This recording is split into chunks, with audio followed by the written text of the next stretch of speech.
ലൂക്കോസിൻ്റെ സുവിശേഷം 6-ാം അധ്യായം 8-ാം വാക്യം.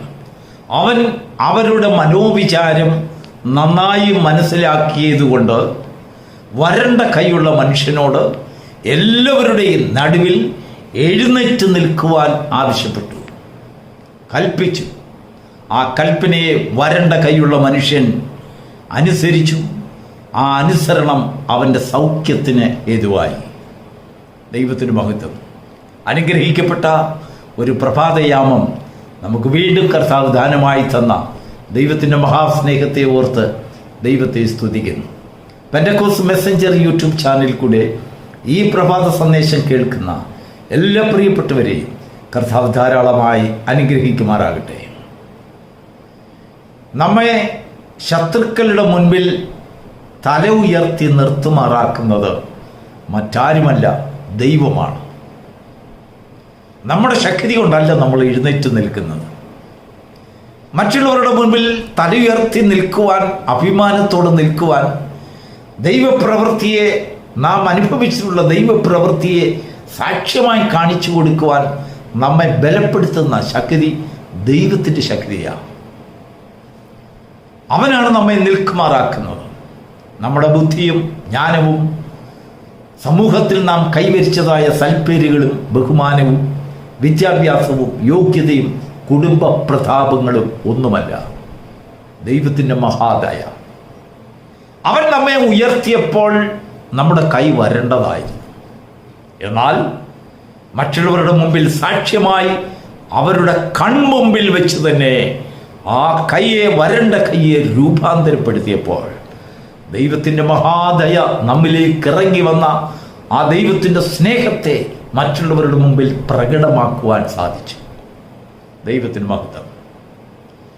നോക്കൂ, നമ്മോട് പലപ്പോഴും നമ്മുടെ സൗഖ്യത്തിന് വിരോധമായി, നമ്മുടെ ആഹാരത്തിന് വിരോധമായി, ന്യായം കൊണ്ട്, വചനം കൊണ്ട്, ഉപദേശം കൊണ്ട്, പ്രമാണം കൊണ്ട് വളരെ ശക്തിയോടുകൂടെ നമുക്കെതിരായി പോരാട്ടുന്ന പോരാട്ടങ്ങളുണ്ട്. വാളും കുന്തവും ഉപയോഗിച്ചൊന്നുമല്ല അത് പോരാടുന്നത്. ഇല്ലെങ്കിൽ പേര് പറഞ്ഞല്ല പോരാടുന്നത്, ദൈവത്തിൻ്റെ പേര് പറഞ്ഞാണ്, ന്യായപ്രമാണം പറഞ്ഞാണ്, സഭയുടെ പേര് പറഞ്ഞാണ്, ആരാധനയുടെ പേര് പറഞ്ഞാണ്. ഇങ്ങനെയെല്ലാം പോരാട്ടങ്ങൾ കഴിക്കുവാൻ കർത്താവിൻ്റെയും ശിഷ്യന്മാരുടെയും പുറകെ സഞ്ചരിച്ച പരീശന്മാരുണ്ട്. വിളഭൂമിയിലൂടെ നടുക്കൂടെ കടന്നു പോകുമ്പോൾ പരീശന്മാർക്ക് നന്നായി തിരിച്ചറിഞ്ഞു, കർത്താവിൻ്റെ ശിഷ്യന്മാർ വിശന്നിരിക്കുകയാണ്. പല ദിവസങ്ങളായി അവർ ആഹാരം കഴിച്ചിട്ടില്ല എന്ന് ഇവർക്കറിയാം. അവർ വിശന്നവരാണ്. അന്നത്തെ കാലത്തെ, അന്നത്തെ തന്നെയല്ല ഇന്നത്തെയും ഇസ്രായേലിൽ ഒരു നിയമമുണ്ട്.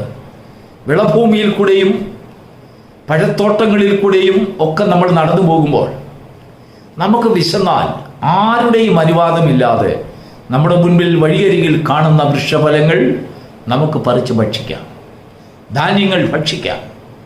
അതിന് നിയമപരമായ പരിരക്ഷയുണ്ട്. എന്നാൽ ഒരു കൊട്ടയ്ക്കകത്ത് നിറച്ച് നമ്മുടെ വീട്ടിലേക്ക് കൊണ്ടുപോകാൻ പറ്റില്ല. നമുക്ക് വേണമെങ്കിൽ വയറ് നിറച്ച് കഴിക്കാം.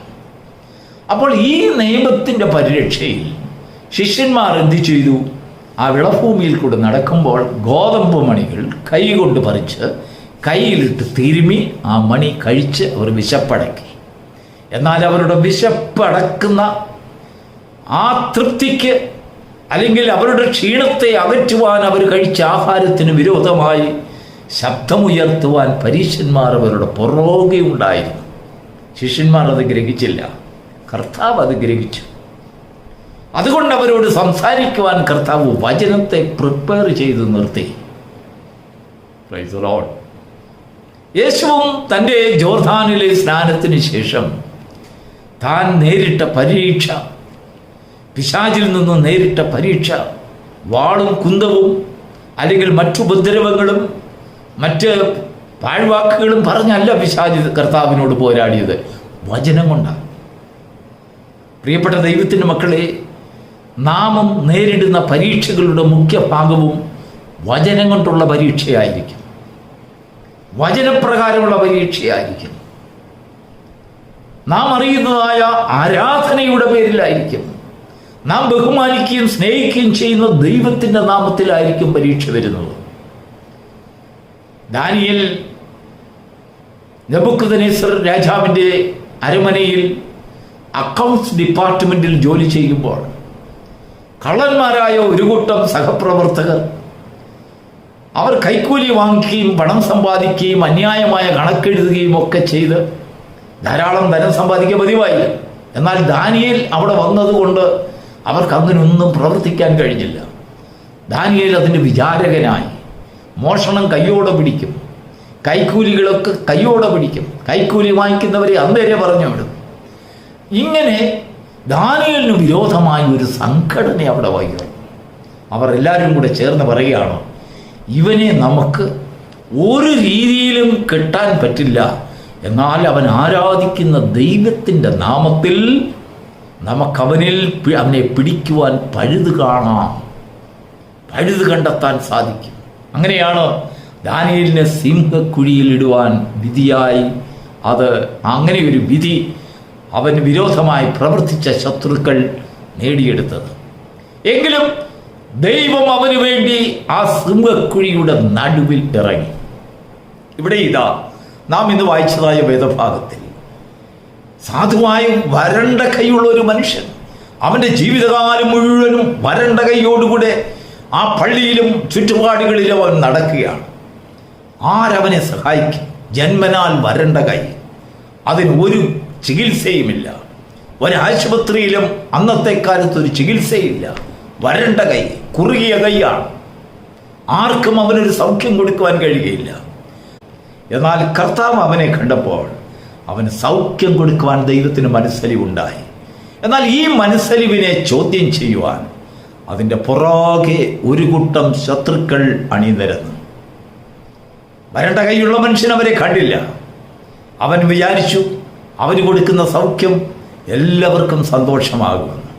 ഇല്ല, ആ സൗഖ്യം കണ്ട് സന്തോഷിക്കാത്ത ചിലർ അതിൻ്റെ മധ്യത്തിലുണ്ട്. ആ വിടുതൽ കണ്ട് സന്തോഷിക്കാത്ത ചിലർ അവരുടെ മധ്യത്തിലുണ്ട്. അപ്പോഴാണ് അവന് മനസ്സിലായത്. എന്നാൽ സൗഖ്യം കൊടുക്കുവാൻ തീരുമാനിച്ച കർത്താവ് ചെയ്തതോ, അവനെ എല്ലാവരുടെയും നടുവിൽ എഴുന്നേറ്റ് നിർത്തിച്ചു. വരണ്ട കൈയോട് അവനെ നിൽക്കുമാറാക്കി, അവരുടെ മധ്യത്തിൽ നിൽക്കുമാറാക്കി, ശക്തിയോടെ നിൽക്കുമാറാക്കി, ഉറപ്പിച്ച് നിൽക്കുമാറാക്കി. അതിനുശേഷം അവരെ എല്ലാവരെയും കാണുക കർത്താവ് അവന് സൗഖ്യം കൊടുത്തു. പ്രിയരെ, യേശു നമുക്ക് തരുന്ന സൗഖ്യം രഹസ്യമായിട്ടല്ല. കർത്താവ് നമുക്ക് വേണ്ടി ചെയ്യുന്ന അത്ഭുതങ്ങൾ രഹസ്യമായിട്ടല്ല ചെയ്യുന്നത്. കർത്താവ് നമുക്ക് വേണ്ടി പ്രവർത്തിക്കുന്നതായ അതിശയകരമായ തുറക്കുന്ന വഴികൾ അത് രഹസ്യത്തിലുള്ള വഴിയല്ല. അവൻ്റെ പ്രവൃത്തികളൊക്കെയും പരസ്യമായിട്ടാണ്. ശത്രുക്കൾ കാണുക, എൻ്റെ ശത്രുക്കൾ കാണുക അവൻ എനിക്ക് വിരുന്നൊരുക്കുന്നു എന്ന് ദാവീദ് പറയുന്നത് പോലെ, നിന്റെ ശത്രുക്കൾ നിന്റെ പുറകെ കൂടിയിരിക്കുന്നത് ഒരു പക്ഷെങ്കിൽ നിനക്കറിയില്ല. പക്ഷെങ്കിൽ അവരുടെ മനോവിചാരത്തെ യേശു തിരിച്ചറിയുന്നു. നിനക്ക് സൗഖ്യം തരുവാൻ തീരുമാനിച്ച കർത്താവ് അവരുടെ മനോഗതിയെ തിരിച്ചറിയുന്നവനാണ്, ആ ഹൃദയങ്ങളെ ശോധന ചെയ്യുന്നവനാണ്. എന്നാൽ നിന്റെ മഹത്വമോ നിന്റെ പുകഴ്ചയോ ഒന്നും കണക്കിലെടുക്കാതെ മറ്റുള്ളവരുടെ മുമ്പിൽ, നിനക്കെതിരായി പ്രവർത്തിക്കുന്നവരുടെ മുമ്പിൽ, നിനക്കെതിരായി ശബ്ദിക്കുന്നവരുടെ മുമ്പിൽ, ന്യായങ്ങളെ നിരത്തുന്നവരുടെ മുമ്പിൽ നിന്നെ എഴുന്നേൽപ്പിച്ച് നട്ടല്ലോടെ നിൽക്കുമാറാക്കുന്ന സർവശക്തനായ ദൈവത്തിൻ്റെ സന്നിധിയിൽ എത്ര നന്ദി ചെലുത്തിയാലും പോരാ. Praise the Lord. നാം നിന്നതല്ല, നമ്മെ നിർത്തിയതാണ്. നാം പ്രാപിച്ചതല്ല, നമുക്ക് തന്നതാണ്. നാം വാങ്ങിയതല്ല, നമുക്ക് സൗജന്യമായി തന്നതാണ്. നാം ഒന്നും പ്രതിഫലം കൊടുത്തിട്ടല്ല, നമ്മോട് കരുണയുണ്ടായിട്ടാണ്. നിനക്കങ്ങനെ ഭവിക്കരുത്, നന്മ ഉണ്ടാകരുതെന്ന് വിചാരിച്ചും കൊണ്ട് രാപകലില്ലാതെ നിന്റെ പുറകെ കൂടിയ ചിലരൊക്കെ ഉണ്ട്. നമുക്കവരെ കാണാൻ കഴിയില്ല, പക്ഷേ കർത്താവിന് കാണാൻ കഴിയും. കർത്താവിന് അവരെ ഗ്രഹിക്കാൻ കഴിയും. അവരുടെ മനോവിചാരത്തെ കർത്താവ് ശോധന ചെയ്യുന്നു. അവർ ചിന്തിക്കുന്നതിലപ്പുറമായി കർത്താവ് ചിന്തിച്ചു. അവർ സംസാരിക്കുന്നതിന് മുൻപായി കർത്താവ് ചില പോംവഴികൾ കണ്ടെത്തി. നിന്നെ എങ്ങനെ ഉയർത്തണമെന്ന് യേശുവിനറിയാം. യേശുവിൽ നിന്നാണ് നിനക്ക് ഉയർച്ച വരുന്നതെങ്കിൽ അതെങ്ങനെ കൈകാര്യം ചെയ്യണമെന്ന് ദൈവത്തിന് നന്നായിട്ടറിയാം. എന്നാൽ നിന്റെ കയ്യിൽ ഒരു ഉത്തരവാദിത്വം നിനക്കുണ്ട്. എന്താണെന്നറിയാമോ? കർത്താവ് കൽപ്പിക്കുന്നു, സകലരുടെയും മുൻപിൽ എഴുന്നേറ്റ് നിൽക്കുക. നിന്നെ ഭയമുള്ളവനോ ഇല്ലയോ എന്ന് കർത്താവിന് തിരിച്ചറിയണം. ഒരു കൂട്ടം നിന്റെ സൗഖ്യത്തിന് വിരോധമായി സംസാരിക്കുന്നു, ഒരു കൂട്ടം ദിവസത്തെ എടുത്ത് ന്യായമായി കാണിക്കുന്നു, ഉപദേശത്തെ എടുത്ത് കാണിക്കുന്നു, അനേകം പോരായ്മകളെ കാണിക്കുന്നു. സൗഖ്യം തന്നുകൂടാ എന്ന് പറയുന്നതിന് ചില അടിസ്ഥാനപരമായ ന്യായങ്ങൾ എടുത്ത് കാണിക്കുന്നു. എന്നാൽ അതിൻ്റെ എല്ലാം മധ്യത്തിൽ കർത്താവ് തീരുമാനിച്ചതാണെങ്കിൽ അത് ശബത്തുമല്ല, കൺവെൻഷനുമല്ല, രാവിലെയുമല്ല, രാത്രിയിലുമല്ല, തൻ്റെ ഹിതമനുസരിച്ച് താൻ ചിന്തിക്കുന്നത് പോലെ ചെയ്യും. സർവശക്തന്റെ സ്നേഹം അങ്ങനെയാണ്. Praise the Lord.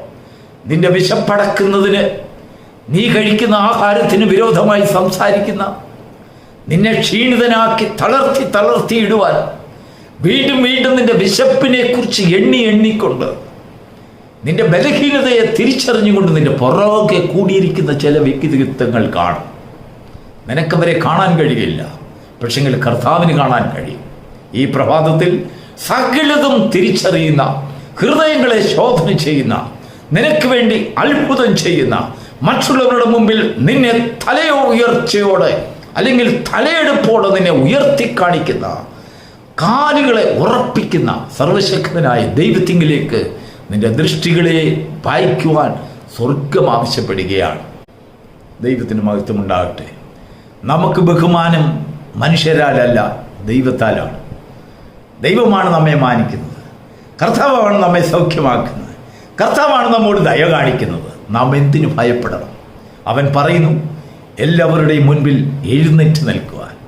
എഴുന്നേറ്റ് നിന്ന് കർത്താവിൻ്റെ വചനങ്ങളെ അനുസരിച്ച്, കൽപ്പനകളെ അനുസരിച്ച് അവരിൽ നിന്ന് സൗഖ്യം പ്രാപിക്കുന്ന ഒരു ബുദ്ധിയുള്ള മനുഷ്യരായി, ബുദ്ധിയുള്ള ആരാധനയായി ഈ പ്രഭാതത്തിൽ നിങ്ങൾ കാണപ്പെടുമാറാകട്ടെ.